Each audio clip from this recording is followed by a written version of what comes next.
إن الحمد لله نحمده ونستعينه ونستهديه ونعوذ بالله من شرور أنفسنا ومن سيئات أعمالنا وأشهد أن لا إله إلا الله وحده لا شريك له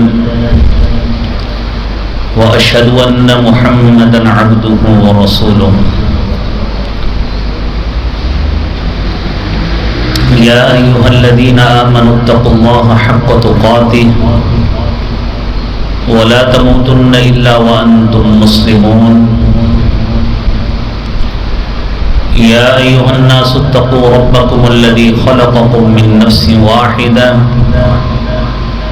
وخلق منها زوجها وبث منهما رجالا كثيرا ونساء واتقوا الله الذي تساءلون به والأرحام إن الله كان عليكم رقيبا يا أيها الذين آمنوا اتقوا الله وقولوا قولا سديدا يصلح لكم أعمالكم ويغفر لكم ذنوبكم ومن يطع الله ورسوله فقد فاز فوزا عظيما اللهم صل على محمد وعلى آل محمد كما صليت على إبراهيم وعلى آل إبراهيم إنك حميد مجيد اللهم بارك على محمد وعلى آل محمد كما باركت على إبراهيم وعلى آل إبراهيم إنك حميد مجيد رب اشرح لي صدري ويسر لي أمري واحلل عقدة من لساني يفقه قولي رب زدني علما سبحانك لا علم لنا إلا ما علمتنا إنك أنت العليم الحكيم أما بعد إن أحسن الكلام كلام الله وأحسن الهدي هدي محمد صلى الله عليه وسلم وشر الأمور محدثاتها وكل محدثة بدعة وكل بدعة ضلالة الضلالة في النار أعوذ بالله السميع العليم من الشيطان الرجيم بسم الله الرحمن الرحيم ربنا وبعث فيهم رسولا منهم يتلو عليهم آياتك ويعلمهم الكتاب والحكمة ويزكيهم إنك أنت العزيز الحكيم صدق اللہ العظیم. حمد و ثنا، تعریف و تمجید، کبریائی بڑائی اللہ رب العالمین کی ذات کے لیے. درود و سلام امام کائنات، امام المرسلین، شفیع المظلمین، رحمت للعالمین، جناب محمد الرسول اللہ صلی اللہ علیہ وآلہ وسلم کتاب اقدس پر. حضرات دی وقار، اللہ احکم الحاکمین نے بنی نوع انسان کی ہدایت کے لیے انبیاء علیہ السلام کو مبعوث فرمایا، اور انبیاء علیہ السلام کی شخصیت، ہر نبی کی شخصیت ایسی کامل اور مکمل شخصیت ہے کہ جسے مالک کائنات نے اپنی اس قوم کے لیے منبع رشد و ہدایت قرار دیا ہے. انبیاء علیہ السلام نے ذاتی حیثیت میں بھی اخلاقی اعتبار سے، کردار کے اعتبار سے اور اعمال صالحہ کے اعتبار سے اپنے آپ کو ایسا عملی نمونہ بنا کے پیش کیا ہے کہ آج کائنات میں اگر کامل اور مکمل شخصیات کی بات ہوتی ہے تو تعلیمات کے اعتبار سے، عمل کرنے کے حوالے سے سب سے کامل اور مکمل حیثیت وہ انبیاء کی ہوتی ہے۔ اور پھر انبیاء میں سے رب کائنات نے اپنے آخری نبی جناب محمد الرسول اللہ صلی اللہ علیہ وآلہ وسلم کو مبعوث فرمایا، اور آپ کی شخصیت، آپ کا کردار، آپ کی ذات، آپ کا عمل، آپ کی گفتار ہر حیثیت سے ایسی کامل اور مکمل قرار دی ہے کہ خود کائنات میں ہر شخص اس بات سے واقف ہے کہ ما ينطق عن الهوى ان هو الا وحی یوحی، کہ میرے نبی کی شخصیت وہ شخصیت ہے، میرے نبی کی ذات وہ ذات ہے جسے اللہ رب العالمین نے ایسا کامل اور مکمل عملی نمونہ بنایا ہے کہ اس حوالے سے فرمایا ما ينطق عن الهوى، کہ وہ نبی کبھی خواہش سے بولا ہی نہیں ہے۔ اس کی زبان اقدس نے جب بھی جنبش فرمائی ہے، جب بھی اس سے کوئی نطق ہوا ہے، جب بھی اس زبان اقدس سے کوئی لفظ ادا ہوا ہے، ان هو الا وحی یوحی، وہ در حقیقت اللہ رب العالمین کی طرف سے وحی ہوتی ہے جو نبی کریم صلی اللہ علیہ وسلم بیان فرماتے ہیں۔ تو در حقیقت یہ ذات، یہ شخصیت یہ نبی کریم صلی اللہ علیہ وسلم کی تھی۔ رب کائنات نے آپ سے قبل بھی جو انبیاء بھیجے ہیں اس حوالے سے سب سے پہلے تو ہمارا عقیدہ پختہ کرایا ہے کہ کوئی بستی، کوئی علاقہ یا کوئی ایسا قبیلہ، کوئی ایسا ملک، کوئی ایسی ریاست میرے رب نے نہیں چھوڑی جس میں اللہ نے نبی نہیں بھیجا۔ اور قرآن کریم میں اللہ رب العالمین ارشاد فرماتے ہیں وَلَقَدْ بَعَثْنَا فِي كُلِّ أُمَّةٍ رَسُولًا أَنِ اعْبُدُوا اللَّهَ وَاجْتَنِبُوا الطَّاغُوتَ،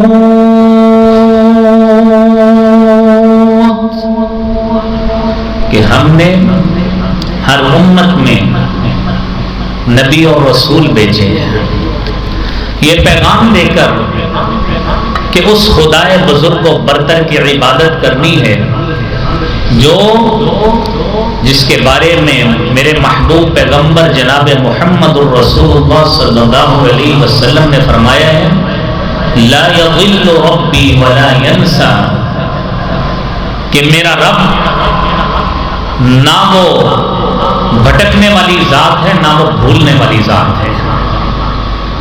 اللہ اعلم حیث یجعل رسالتہ، اس مالک کو بہت بہتر انداز سے علم ہے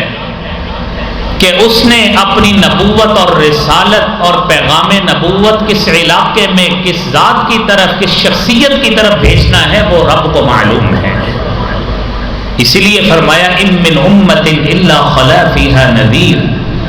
کوئی امت ایسی نہیں ہے جس میں اللہ نے ڈرانے والا نہیں بھیجا۔ اور پھر فرمایا وَلِكُلِّ قَوْمٍ هَادٍ، ہر امت کے لیے اللہ رب العالمین نے ہدایت دینے والا، رہنمائی کرنے والا میرے مالک نے ضرور بھیجا ہے۔ یہ اللہ رب العالمین کی سنت ہے کہ اس نے اگر انسان کو پیدا کیا ہے اس کی زندگی گزارنے کے لیے، اس کے رشد و ہدایت کے لیے نبی کو بھی مبعوث فرمایا ہے۔ اور بھائیوں پھر جب جناب رسول اقدس صلی اللہ علیہ وآلہ وسلم کی باری آئی تو آپ علیہ الصلوۃ والسلام کی بعثت فرما کے اللہ نے کیا کہا لقد من الله على المؤمنين إذ بعث فيهم رسولا من أنفسهم يتلو عليهم آياته ويزكيهم ويعلمهم الكتاب والحكمة وإن كانوا من قبل لفي ضلال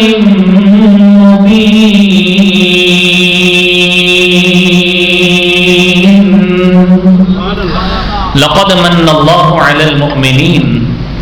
میرا رب کہتا ہے ہم نے مومنوں پر بہت بڑا احسان کیا ہے. اذ بعث فیہم رسولا من انفسہم، یہ رسول بھیجا تو انہی میں سے بھیجا ہے، یہ اسی قبیلے میں سے بھیجا ہے،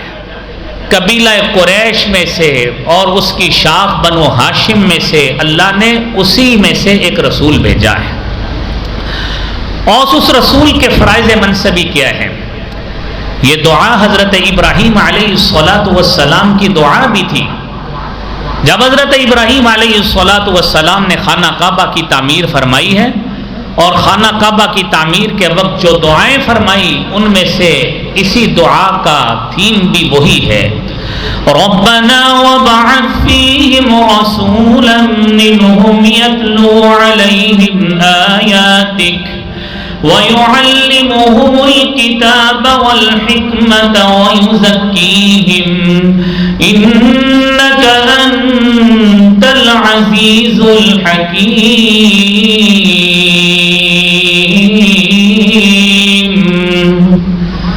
حضرت ابراہیم نے دعا کی، اے اللہ اس علاقے میں، اس مکہ مکرمہ میں، اس اہل علاقہ کے لیے ایسا نبی بھیج، یتلو علیہم آیاتک، جو ان پر آ کر تیری آیات کی تلاوت کرے، اور پھر وَيُعَلِّمُهُمُ الْكِتَابِ، انہیں کتاب آ کر سکھائے، اور وہ کتاب جو جناب محمد الرسول اللہ صلی اللہ علیہ وآلہ وسلم پر اللہ رب العالمین نے نازل کی، اس کتاب کی آپ صلی اللہ علیہ وسلم نے تلاوت بھی فرمائی اور اس کتاب کو انہیں سکھایا بھی، اور کتاب بھی سکھائی اور حکمت بھی سکھائی، معاشرت بھی سکھائی، سماجیت بھی سکھائی، زندگی گزارنے کے رہنما اصول بھی سکھائے، انہیں عبادت بھی سکھائی، انہیں رشتہ داریوں کے ساتھ برتاؤ کرنا بھی سکھایا، انہیں ایمانیات کی دولت سے بھی مزین کیا، اور اس کے ساتھ ساتھ انہیں یہ بھی بتایا کہ معاشرے میں رہتے ہوئے ہمسایوں کے ساتھ سلوک کیسے کیا جاتا ہے. ان مومنوں کو جناب رسول اکرم صلی اللہ علیہ وسلم نے نماز پڑھنے کا جہاں پہ طریقہ سکھایا، وہاں پہ ساتھ یہ بھی بتایا کہ معاشرے میں جب آپ نے پبلک ڈیلنگ کرنی ہے تو تجارت کیسے کیا کرتے ہیں. میرے نبی محترم صلی اللہ علیہ وسلم نے جہاں پر امت کو نفل عبادات کی بھی ترغیب دی، وہاں پہ ساتھ یہ بھی سکھایا کہ معاشرے میں رہتے ہوئے تم نے ایک دوسرے پر احسان اور فیور کس طرح کرنی ہے،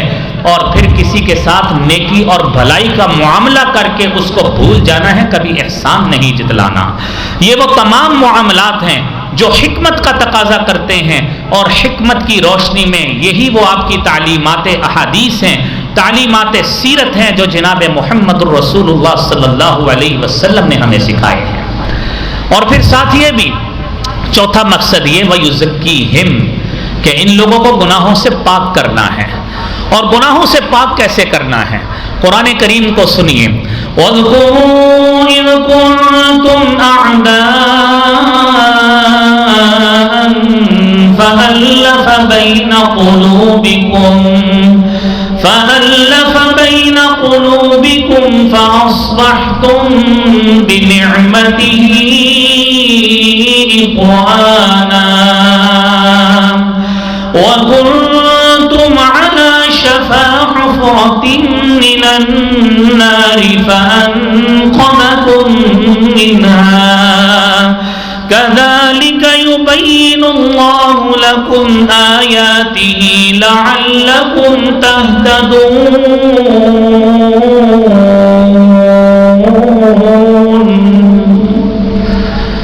یہ نبی محترم صلی اللہ علیہ وسلم نے کیسے گناہوں سے پاک کیا؟ میرا رب کہتا ہے اس وقت کو یاد کرو جب تم لوگ ایک دوسرے کے خون کے پیاسے تھے، تم ایک دوسرے کے دشمن تھے، تمہارے قبائل کی دشمنیاں دسیوں نہیں، بیسیوں نہیں، سینکڑوں سالوں پرانی چلتی آ رہی تھی، اور تم جب ایک قبیلہ دوسرے کے بیسیوں لوگوں کو تہہ تیغ نہیں کر دیتا تھا، ان کو موت کے گھاٹ نہیں اتار دیتا تھا، تمہارے دلوں کو اس وقت تک تسلی نہیں ہوتی تھی۔ تم اس وقت کو یاد کرو، تمہاری دشمنیاں اس حد تک پہنچ چکی تھیں۔ فَأَلَّفَ بَيْنَ قُلُوبِكُمْ، اللہ تعالیٰ نے جناب محمد الرسول اللہ صلی اللہ علیہ وآلہ وسلم کو مبعوث فرمایا، اور آپ کی وجہ سے، آپ کی وساطت سے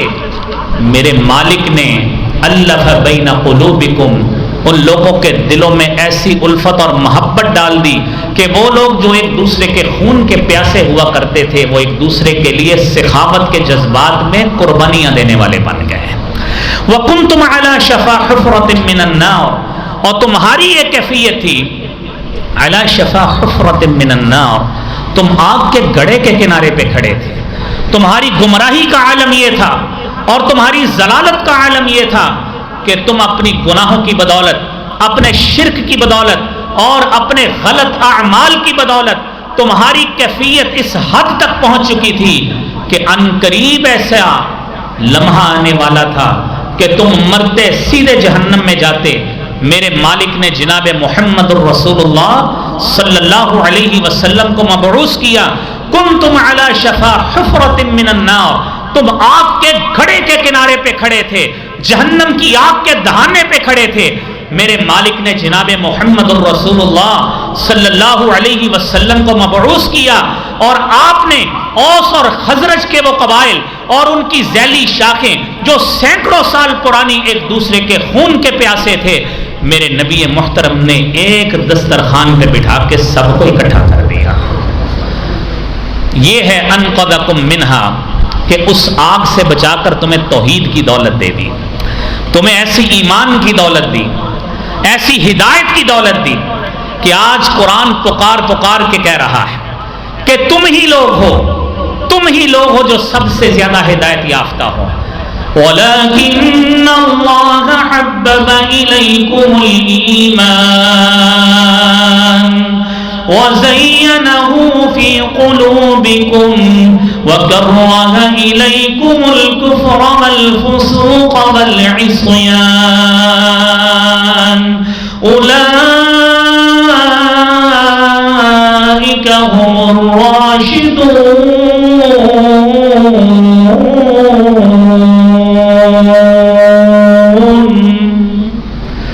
تم ایسے لوگ بن گئے، توحید تو تمہیں ملی ہی ملی، اللہ رب العالمین کی معرفت تو ملی ہی ملی، تم نمازیں تو پڑھنے لگ ہی گئے، ساتھ ان ایڈیشن اضافے میں کیا ملا؟ حبب الیکم الایمان، اللہ نے تمہارے لیے ایمان کو پسند کیا، وزینہ فی قلوبکم، اس ایمان کو تمہارے دلوں کی زینت بنا دیا۔ اب ان صحابہ کرام کے دلوں میں اب ایمان کے علاوہ اللہ اور اس کے رسول صلی اللہ علیہ وسلم کی محبت کے علاوہ اب کوئی محبت ترجیح والی نہیں تھی۔ وَكَرَّهَ إِلَيْكُمُ الْكُفْرَ، اللہ نے تم سے کفر کو دور کر دیا، ناپسند کیا کفر کو، کفر تم سے دور کر دیا، فسق نافرمانی کو دور کر دیا، اور تمہیں ایسے لوگ بنا دیا کہ تم معاشرے کے ہدایت یافتہ ترین لوگ بن گئے۔ یہی خاصیت تھی اور یہی اصل وہ مرقع تھا جو میرے نبی محترم صلی اللہ علیہ وسلم کی بعثت کے مقاصد میں سے مقصد تھا۔ حضرات دی وقار،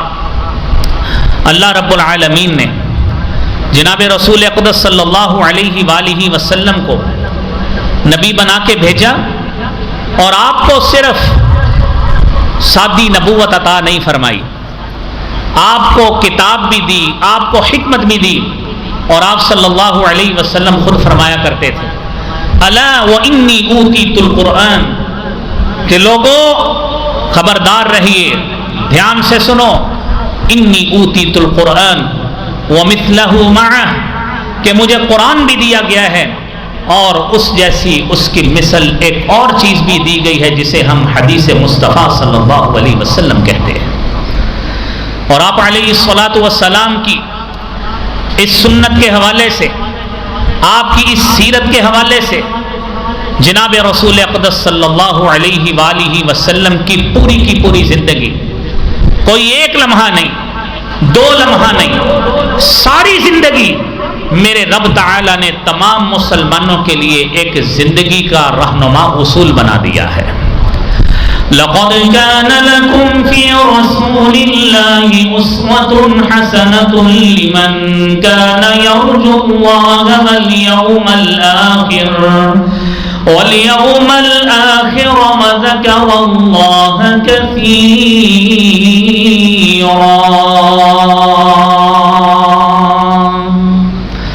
نبی کریم صلی اللہ علیہ وسلم کی پوری زندگی، آپ فجر کی نماز سے اپنا دن شروع کر لیں، آپ کو نماز سے پہلے اٹھتے وقت جناب رسول اقدس صلی اللہ علیہ وآلہ وسلم کا نیند سے بیدار ہونا اس کی سنت معلوم ہونی چاہیے کہ آپ سب سے پہلے اٹھ کر یہ دعا پڑھا کرتے تھے، الحمدللہ الذی احیانا بعدما اماتنا والیہ النشور، کہ تمام تعریفیں اس ذات کے لیے، احیانا بعدما اماتنا، جس نے ہمیں موت کے بعد، سلانے کے بعد ہمیں دوبارہ زندگی عطا فرمائی، والیہ النشور، اور اسی ذات کی طرف ہی ہم نے اکٹھے ہو کر قیامت کے روز جمع ہونا ہے۔ پھر اس کے بعد دن کا آغاز وضو کرنے سے، طہارت اور پاکیزگی حاصل کرنے سے جناب رسول اقدس صلی اللہ علیہ وسلم نے کر کے دکھایا۔ آپ نے نماز فجر، اس کی ادائیگی، فجر کے بعد کے اذکار آپ نے وہ بھی کر کے دکھائے، اور پھر نماز فجر کے بعد جس طرح آپ تربیت کا اہتمام کرتے آپ نے وہ بھی کر کے دکھایا۔ اور آپ علیہ الصلاۃ والسلام نے تجارت پیشہ افراد کے لیے یہ بھی فرمایا، اللہم بارک لامتی فی بکورہا، اے اللہ میری امت کے لیے ان کے صبح کے اوقات میں برکت عطا فرما۔ آپ نے ہمیں یہ بھی اخلاقی پہلو سکھایا، آپ نے 5 نمازیں، سارا دن پیش آنے والے معاملات، خواہ وہ ہمارے سماجی معاملات ہوں، خواہ وہ ہمارے اخلاقی معاملات ہوں، خواہ وہ ہمارے تجارتی معاملات ہوں، ہمارے گھریلو مسائل ہوں، خاندانی مسائل ہوں، کوئی لمحہ جناب رسول اقدس صلی اللہ علیہ وسلم کی زندگی سے ہماری آنکھوں سے اوجھل نہیں ہے کہ آپ نے رہنمائی کی ہو، اور اس کو سیرت نگاروں نے یا احادیث لکھنے والے محدثین نے یا اس کو ڈائریکٹ نوٹ کرنے والے صحابہ کرام نے اس کو نوٹ نہ کیا ہو، یہ ہو ہی نہیں سکتا۔ یہی میرے نبی کریم صلی اللہ علیہ وسلم کی زندگی کا خاصہ ہے کہ سارے کے سارے دنیا میں آنے والے جتنے مرضی ہیرو ہوں، جتنے مرضی جرنیل ہوں، جتنے مرضی اطباء ہوں، جتنے مرضی حکماء ہوں، اور جتنے مرضی فاتحین ہوں، کسی کی زندگی کے بارے میں اتنی تفصیل ملتی ہی نہیں ہے جتنی تفصیل کے ساتھ اور جتنی صداقت کے ساتھ اگر پوری کی پوری زندگی کی تفصیل ملے گی تو جناب محمد الرسول اللہ صلی اللہ علیہ وسلم کی ملے گی، کہ اس زندگی کی تفصیل ہمارے پاس ہے جس کے بارے میں لیلھا کنہاریھا، کہ اس کی راتیں بھی ایسی روشن ہیں جس طرح دن روشن ہے،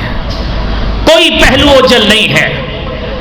آپ کے اپنے خاندان سے مراسم، آپ کی اپنی ازواج سے مراسم،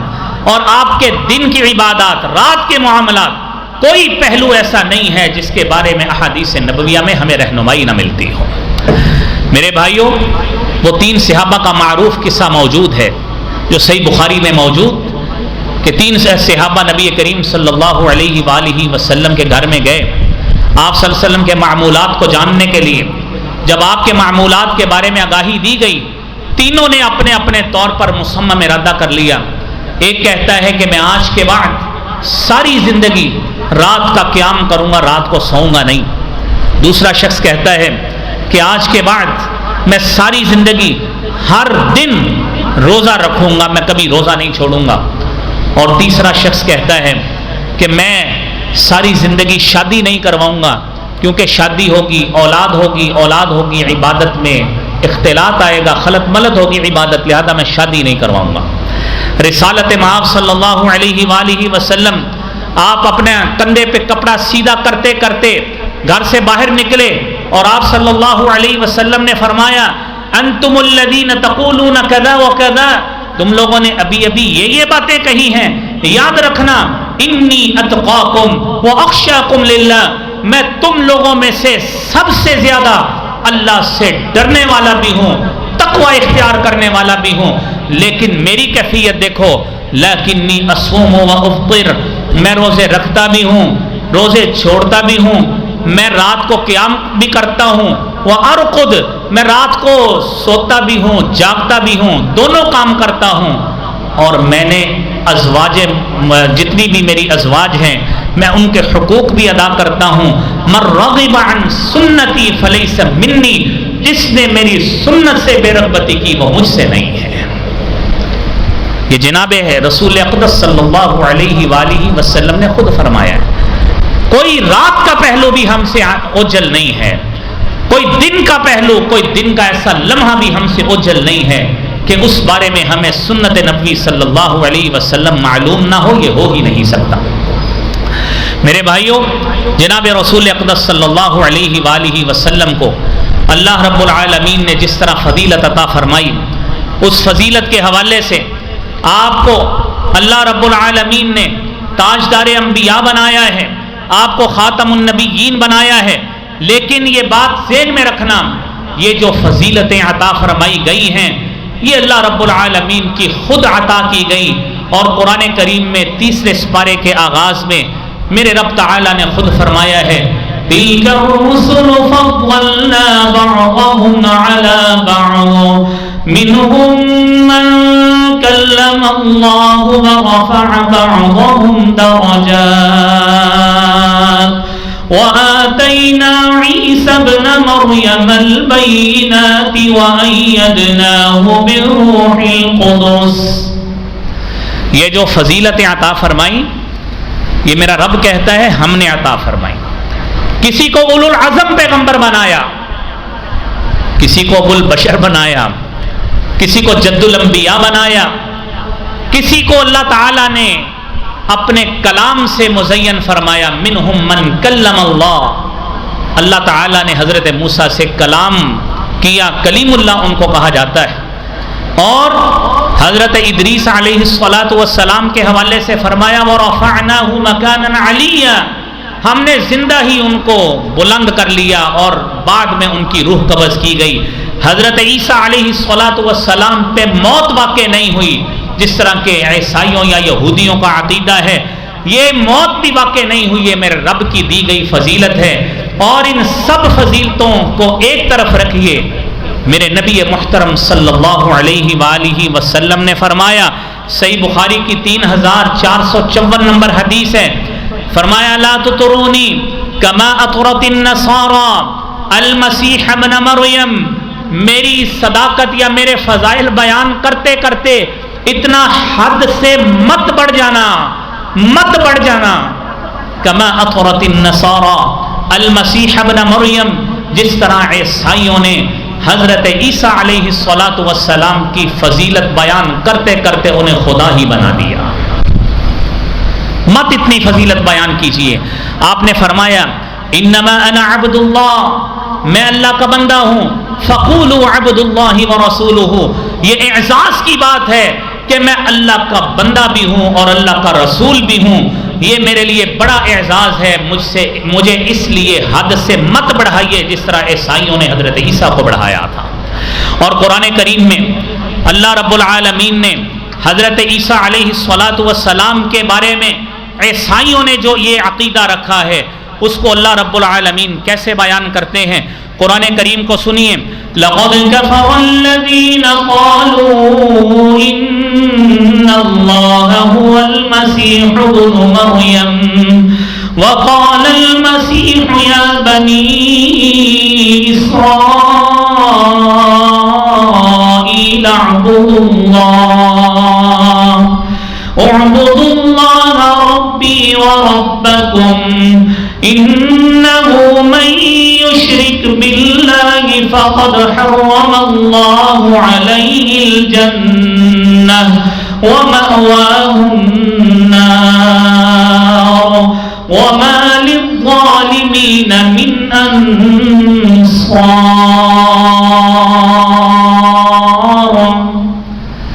کہ ان لوگوں نے کفر کیا جنہوں نے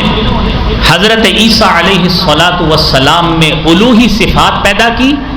کہ جو عبادت کی صفت اللہ کے لیے خاص ہے وہی حضرت عیسیٰ علیہ السلام کے لیے بھی خاص ہے.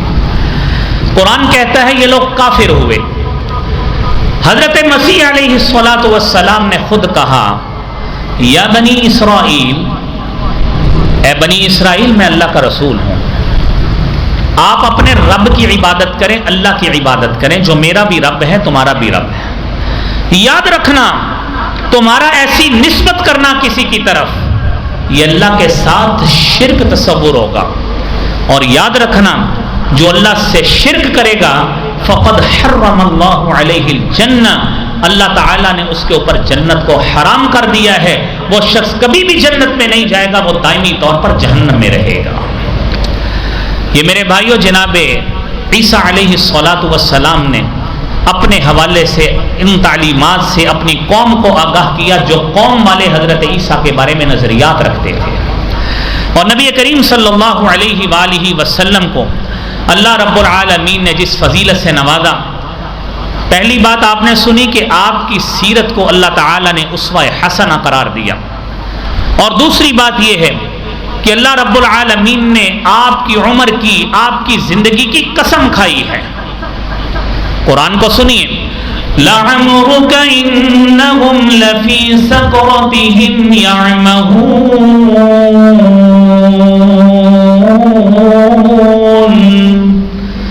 اے نبی آپ کی عمر کی قسم، آپ کی زندگی سیرت کی قسم کہ یہ مشرکین کافر لوگ جتنے بھی ہیں یہ اپنے نشے میں بہکتے پھرتے ہیں. انہیں علم نہیں ہے آپ کی صداقت کا، انہیں علم نہیں ہے آپ کی نبوت کا، انہیں صحیح معنوں میں جو نبوت آپ کو دی گئی ہے اس کو پہچان ہی نہیں سکے. یہ اپنے نشے میں، شرک والے نشے میں بہکتے پھرتے ہیں. اور نبی کریم صلی اللہ علیہ وآلہ وسلم کو اللہ رب العالمین نے جس فضیلت سے نوازا، جس نے ہمیں انسان بنایا، سادہ انسان نہیں ہمیں انسانیت سکھائی، اور وہ میرے بھائیوں سب سے پہلے ہمیں توحید کا درس دیا جس کے بارے میں آپ نے ابھی سنا. اور آپ علیہ السلام نے جن تعلیمات سے لوگوں کو آگاہ کیا، اس وقت میرے بھائیوں ان قبائل میں سے جو حضرت موسیٰ علیہ السلام کو ماننے والے تھے ان میں سے ایک قبیلہ لبنان کے علاقے بعلبک میں بھی موجود تھا. اور قرآن کریم نے اس قبیلے کے حوالے سے مخصوص آیت نازل کی، اتدعون بعلا وتذرون احسن الخالقین، کہ تم احسن الخالقین کو چھوڑ کر تم بعل بت کو پکارتے ہو. یہ تمہارا کہاں کا عقیدہ اور نظریہ ہے؟ جس عقیدے کو تم پکارتے ہو، جو نظریہ تم نے رکھا ہے، جس کو تم نے الہ بنایا ہے، وہ خالق نہیں ہو سکتا، وہ تو ایک بت تھا. تمہیں اس ذات کو پکارنا چاہیے جو احسن الخالقین ہے. یہ میرے نبی محترم صلی اللہ علیہ وسلم نے سب سے پہلے میرے بھائیوں عقائد کی تصحیح کے حوالے سے، عقائد کو صحیح کرنے کے حوالے سے سب سے پہلے بنیاد جناب رسول اقدس صلی اللہ علیہ وسلم نے شروع کی. اور آپ علیہ السلام نے اس علاقے میں مکہ مکرمہ میں 40 سال گزارے جب آپ پر پہلی وحی نازل ہوئی. وقت گزرا جب آیت نازل ہوئی انذر عشیرتک الاقربین، کہ آپ اپنے قریبی رشتہ داروں کو اب ڈرائیے. آپ نے قبیلہ قریش کے لوگوں کو اکٹھا کر کے آپ نے ان کو تبلیغ کرنا چاہی. وہ صفا پہاڑی کا مشہور واقعہ ہے جو آپ نے مختلف مواقع پر علماء سے سنا ہوگا کہ آپ نے صفا پہاڑی کے حوالے سے لوگوں کو اکٹھا کیا. ایک دن ان کو دودھ اور گوشت پیش کیا، بات کا موقع نہیں مل سکا، آپ نے ویسے ہی جانے دیا. پھر آپ نے کچھ دن ٹھہر کر پھر لوگوں کو جمع کیا، بات کا پھر موقع نہیں مل سکا. تیسرے موقع پر آپ نے پھر جمع کیا، اور جب سارے جمع ہوئے اس وقت آپ نے کہا کہ اگر میں تمہیں یہ بات کہوں کہ اس صفا پہاڑی کے پیچھے سے ایک لشکر آ رہا ہے تو بتائیے کیا تم میری بات پہ یقین کرو گے؟ تو سب نے بیک زباں ہو کے کہا تھا ہم آپ کی بات پہ ضرور یقین کریں گے، کیونکہ آپ نے ہمارے اندر 40 سال گزارے ہیں، ما جربناک الا صدقا، ہم نے آپ کو مجسمہ صداقت ہی پایا ہے، اس کے علاوہ ہم نے آپ میں کبھی جھوٹ پایا ہی نہیں ہے۔ تو رسالت مآب صلی اللہ علیہ وآلہ وسلم نے ان کو کہا کہ قولوا لا الہ الا اللہ تفلحوا تملک العرب والعجم، اگر تمہیں مجھ پر اتنا یقین ہے، میری صداقت پہ اتنا یقین ہے، تو پھر اعلان کرو لا الہ الا اللہ، اس خالق کے علاوہ، اس مالک کے علاوہ کوئی معبود برحق نہیں ہے۔ تفلحوا، تم فلاح پا جاؤ گے، تملک العرب والعجم، تمہیں اللہ کی طرف سے عرب و عجم کی بادشاہت مل جائے گی۔ ابھی یہ بات کہنے کی ہی دیر تھی، آپ کا وہ چچا جسے ابو لہب کہتے ہیں، جس کا صحیح نام عبد العزا تھا، اس نے کھڑا ہو کر کہنے لگا تبا لک یا محمد لہذا جمعتنا، اب تبا لک یا محمد، اے محمد نعوذ باللہ تیرے اوپر ہلاکت ہو، تیرے ہاتھ ٹوٹ جائیں، لہذا جمعتنا، تو نے ہمیں اس مقصد کے لیے جمع کیا تھا۔ یہ توحید تھی، جس توحید کے علم نے آپ علیہ الصلاۃ والسلام کو، آپ کے صحابہ کو، پہلے آپ کے صحابہ کو 2 مرتبہ ہجرت حبشہ کرنے میں مجبور کیا، اور تیسری ہجرت جناب رسول اقدس صلی اللہ علیہ وسلم نے اپنی زندگی میں پہلی ہجرت، اپنی زندگی کی پہلی، مسلمانوں کی امت محمدیہ کی تیسری ہجرت، وہ مکہ سے مدینہ کی طرف ہجرت کی، جسے ہم ہجرت مدینہ کہتے ہیں۔ یہ نبی اکرم صلی اللہ علیہ وسلم کی پہلی ہجرت تھی، مسلمانوں کی تیسری ہجرت تھی۔ اس سے قبل 2 ہجرت حبشہ ہو چکی تھی، صرف اس وجہ سے کہ یہاں پہ تبلیغ کرنا اس مکہ کے علاقہ میں مشکل ہے، لوگ اذیتیں دیتے ہیں، تکلیف دیتے ہیں، تنگ کرتے ہیں، پیغام الہی کو پہنچانا مشکل ہے، لہذا اس کا تجربہ ہجرت حبشہ کے حوالے سے کیا گیا۔ جہاں پہ شاہ نجاشی ملا تو وہ تجربہ کامیاب رہا۔ یہ چیز جناب محمد الرسول اللہ صلی اللہ علیہ وسلم نے ہمیں سکھائی کہ دین کے معاملہ میں اگر زندگی گزارنا مشکل ہو، دین پہ عمل کرنا مشکل ہو، نمازیں پڑھنی مشکل ہوں، دین کی تبلیغ کرنا مشکل ہو، تو ایک علاقے کو چھوڑ کر دوسرا سازگار علاقہ ڈھونڈ لیا کرتے ہیں۔ آپ علیہ الصلاۃ والسلام نے ذاتی طور پر ایک مرتبہ طائف کا سفر بھی کیا، اور اس سفر کے حوالے سے ہمیں یہ بات جو ہے وہ سمجھائی ہے، کیونکہ مکہ کے لوگوں نے آپ کو تنگ کیا، آپ نے سوچا میں کسی اور علاقے میں جاتا ہوں، اب طائف کے علاقہ میں چلے گئے، وہاں پہ جا کے آپ نے تبلیغ فرمائی، اور ان لوگوں نے بازاری لڑکوں کو آپ کے پیچھے لگا دیا، اور جو کیفیت آپ کے ساتھ بنی، تاریخ اور سیرت اس بات کی شاہد ہے کہ آپ کے پاؤں لہو لہان ہوئے، فرشتہ بھی آپ کے پاس آیا، اے محمد صلی اللہ علیہ وسلم اگر آپ کی طرف سے حکم ہو تو ان 2 پہاڑوں میں اس سارے طائف والوں کو پیس کر رکھ دیا جائے۔ لیکن جناب محمد الرسول اللہ صلی اللہ علیہ وآلہ وسلم نے جو بات ہمیں سمجھائی کہ دین کے معاملے میں تکلیفیں اٹھانا پڑتی ہیں، آپ نے فرمایا کہ نہیں، ان کو ہلاک اور تباہ نہیں کرنا، شاید ان کی بستیوں میں سے، ان کی آنے والی نسلوں میں سے اللہ ایسے لوگوں کو پیدا کر دے جو دین کا علم اٹھانے والے ہوں۔ اور تاریخ نے پھر اس بات کو ثابت بھی کیا کہ اسی قبیلہ بنو ثقیف میں سے حجاج بن یوسف بھی آیا، اسی قبیلہ بنو ثقیف میں سے محمد بن قاسم بھی آیا، محمد بن قاسم نے جس نے سندھ تک کے علاقے فتح کیے اور اسلام کے علم کو بلند کیا تھا۔ میرے محترم بھائیوں، ہمارے نبی محترم صلی اللہ علیہ وسلم نے ہمارے لیے جو سیرت کے حوالے سے درس دیا ہے، وہ ہمیں عبادات میں ریلیکسیشن عطا فرمائی ہے۔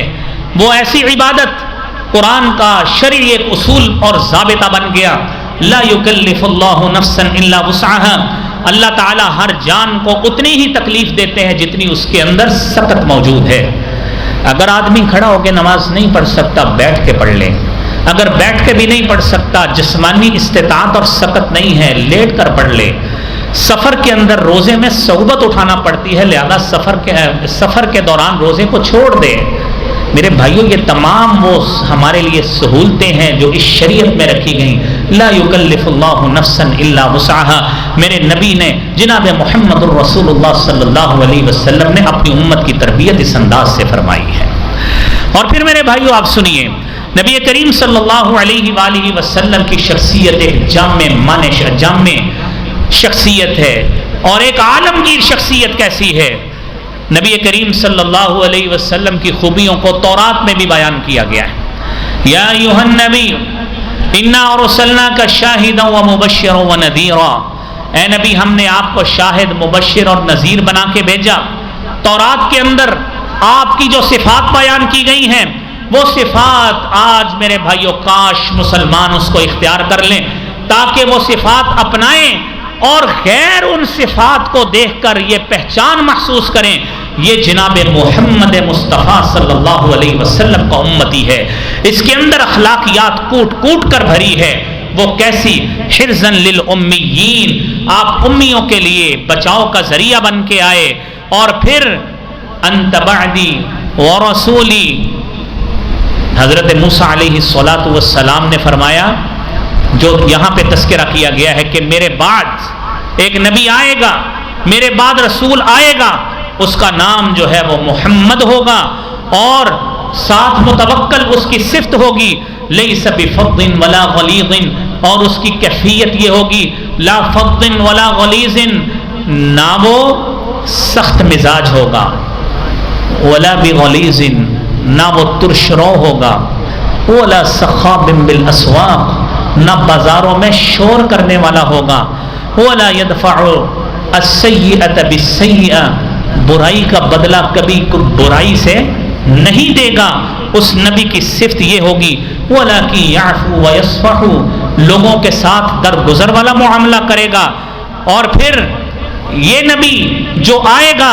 جس کی یہ صفات ہوں گی وَلَنْ يَقْبِضَهُ اللَّهُ حَتَّى يُقِيمَ بِهِ الْمِلَّةِ الْعَوْجَاءَ, اللہ تعالیٰ اس نبی کو اس وقت تک اپنے پاس نہیں بلائیں گے جب تک اس ٹیڑھی قوم کو جو شرک اور دلدل میں, شرک کی دلدل میں, گمراہیوں میں اٹک چکی ہے اور اس میں دھنس چکی ہے, جب تک اس ٹیڑھی قوم کو اس سے سیدھا نہیں کر دیتے اور جن کے دل گمراہی میں لپٹے ہوئے ہیں ان کے دلوں کو صحیح نہیں کر دیتے. اور پھر یہ نبی اس وقت تک اللہ کے پاس نہیں جائے گا جب تک یہ اندھی آنکھیں جو ہدایت سے اندھی ہیں ان کو کھول نہیں دیتا. اس وقت تک اللہ تعالیٰ اس نبی کو اپنے پاس نہیں بلائیں گے. اور تاریخ اس بات کی شاہد ہے کہ جناب محمد الرسول اللہ صلی اللہ علیہ وآلہ وسلم کے حوالے سے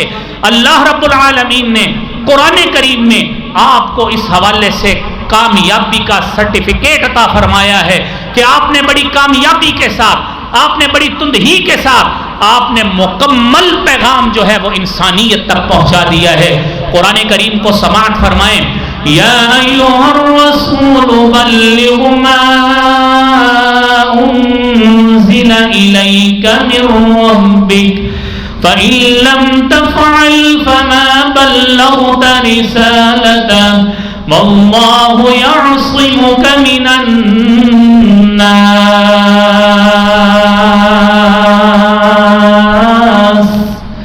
اے رسول صلی اللہ علیہ وسلم, آپ کو جتنی بھی تعلیمات دی گئیں, جو آپ کی طرف نازل کیا گیا اس کو امت تک پہنچائیں. ان لم تفعل, اگر آپ نے یہ کام نہ کیا, ما بلغت رسالتہ, یاد رکھنا کہ آپ نے رسالت کو پہنچانے کا حق ہی ادا نہیں کیا. اور آپ نے حجۃ الوداع کے موقع پر تمام اپنے صحابہ کرام سے اکٹھے وعدہ لیا تھا, الا هل بلغت, میرے صحابہ بتائیے وہ پیغام اور میسج جو اللہ رب العالمین نے میری طرف وحی کیا تھا, بتائیے میں نے وہ پہنچایا ہے کہ نہیں پہنچایا. سب صحابہ نے بیک زباں ہو کے کہا تھا بلغت یا رسول اللہ, اللہ کے رسول صلی اللہ علیہ وسلم آپ نے اس پیغام کو پہنچانے کا حق ادا کر دیا ہے. آپ نے وہ آسمان کی طرف منہ کر کے فرمایا اللہم اشہد, اے اللہ اس بات پہ تو گواہ ہو جا. میرے سارے صحابہ اس بات کی گواہی دے رہے ہیں کہ میں نے وہ الہامی پیغام جو تو نے میرے ذمہ لگایا تھا میں نے اے اللہ ان سب کو پہنچا دیا ہے. اور دوسرے نمبر پر آپ نے اپنے صحابہ کو مخاطب ہو کے کہا فَلْيُبَلِّغِ الشَّاهِدُ الْغَائِبَ، آج جو لوگ یہاں پر موجود ہیں یہ اس پیغام کو ان لوگوں تک پہنچا دیں اور ان ساتھیوں تک پہنچائیں جو آج اس مجمع میں لوگ موجود نہیں ہیں۔ اور تاریخ نے میرے بھائیوں اس بات کو بھی ثابت کیا کہ اللہ رب العالمین نے نہ صرف وہ پیغام آپ کے ذریعے پہنچوایا بلکہ آپ کو پیغام پہنچانے کے حوالے سے بھی اتنا نرم دل بنا دیا کہ قرآن کریم اس کی شہادت دیتا ہے فَبِمَا رَحْمَةٍ مِّنَ اللَّهِ لِنتَ لَهُمْ وَلَوْ كُنْتَ فَظًّا غَلِيظَ الْقَلْبِ لَانفَضُّوا مِنْ حَوْلِكَ فَاعْفُ عَنْهُمْ وَاسْتَغْفِرْ لَهُمْ وَشَاوِرْهُمْ فِي الْأَمْرِ فَإِذَا عَزَمْتَ فَتَوَكَّلْ عَلَى اللَّهِ إِنَّ اللَّهَ يُحِبُّ الْمُتَوَكِّلِينَ۔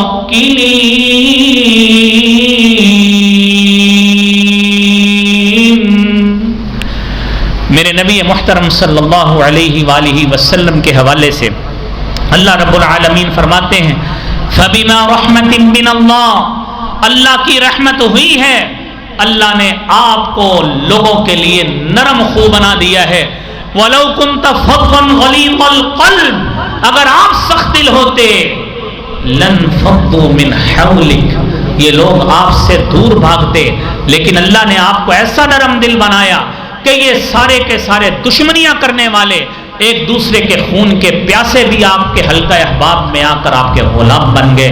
میری اللہ رب العالمین سے دعا ہے اللہ کریم ہمیں اس سیرت مطہرہ کو پڑھنے، اس کا مطالعہ کرنے اور اسے اپنی زندگیوں کا اوڑھنا بچھونا بنانے کی توفیق عطا فرمائے۔ وآخر دعوانا الحمد للہ رب العالمین۔